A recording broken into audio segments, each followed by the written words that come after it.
What were some of the innovative or unique ideas about your school's approach to remote learning? I imagine there was a bit of discussion going on amongst a lot of boards and how do they manage it. So can we just touch on something there?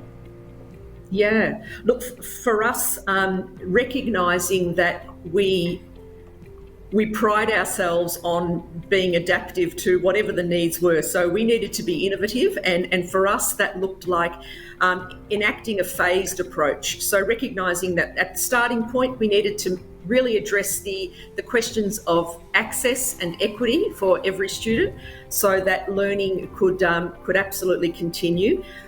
We made sure that we adopted a phased approach that enabled all students to be able to get going and to feel some sense of success and mastery in those early days and weeks, and so too for our staff. So really pairing it back to the essentials, the developing capacity and growing confidence.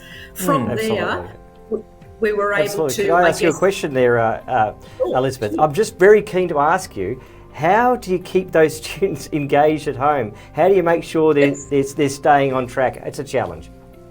It certainly is, and look, increasingly challenging. You know, as the days turned into weeks, turned into months. Oh, gosh. Some of the things that we continue to do, and of course it continues to be a challenge in all of the ways that you've already identified.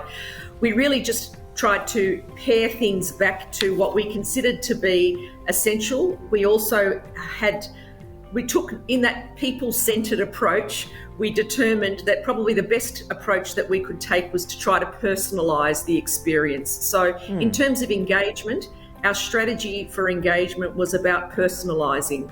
And that was about making sure that staff had those connection points with students, maintaining relationships, checking attendance all of the time. I was getting weekly attendance reports so that we had students that we knew were perhaps starting to disengage.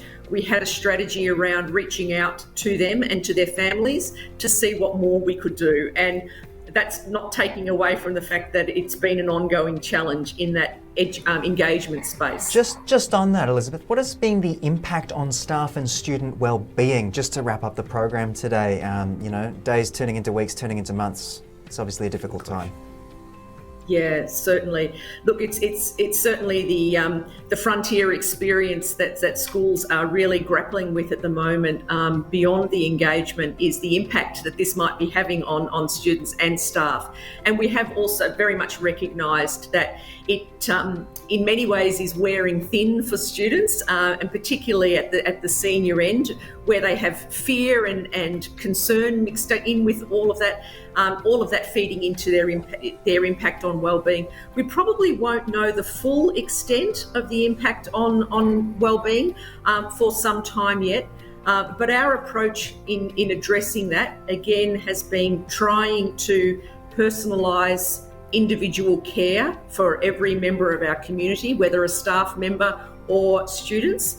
And we have a wellness program, and also lots of opportunities to check in with families about how students are going. So we rang every Year 7 family, for example, just to see how their daughter is travelling.